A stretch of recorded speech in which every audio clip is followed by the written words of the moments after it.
প্রচণ্ড দাবদাহে কৃষিজমির ফসল নষ্ট হয়ে যাচ্ছে বিঘার পর বিঘা। নষ্ট হচ্ছে ভুট্টার ক্ষেত।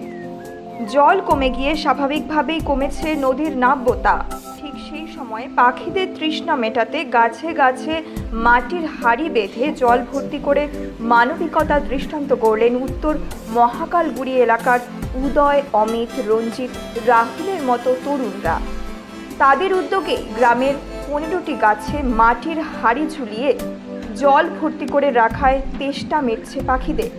প্রতিদিন সকালে উঠেই জল দেওয়ার জন্য চলে যান জঙ্গলে। গাছে উঠে জল দিয়ে নিজেদের কাজে মত্ত হয়ে যান উদয়, অমিত, রঞ্জিত, রাহুলরা।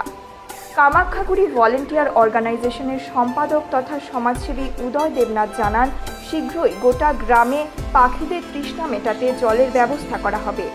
উদয়ের এমন উদ্যোগকে সাধুবাদ জানিয়েছেন প্রশাসনিক এবং রাজনৈতিক স্তরের নেতৃত্ব সহ পরিবেশ প্রেমীরা।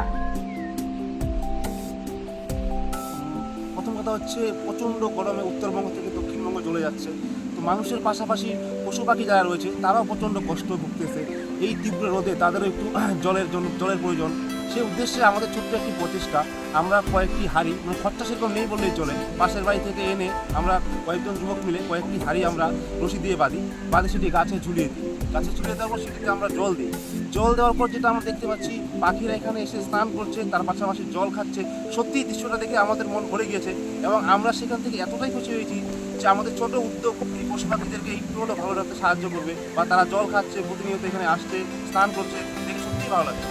আপনারাও যারা সবার কাছে আবেদন রাখবো আপনাদের কাছে, আপনারাও আপনাদের ছাদে বা আপনাদের আশেপাশে কিছু একটা পাত্রে জল রাখুন, যেন পাখিরা খেয়ে এই গরমে একটু হলেও শান্তি অনুভব করতে পারে। আমরা এখন পর্যন্ত 15টি গাছে বেঁধেছি, তো আমাদের আরও প্ল্যান রয়েছে। আমরা বিভিন্ন জায়গায় আরও এইভাবে আমাদের এই যে কাজ সেটা আমরা চালাবো। উদয় শঙ্কর দেবনাথ, সম্পাদক, কেপি। আলিপুরদুয়ার থেকে শামু দাসের রিপোর্ট, নিউজ মেট্রো।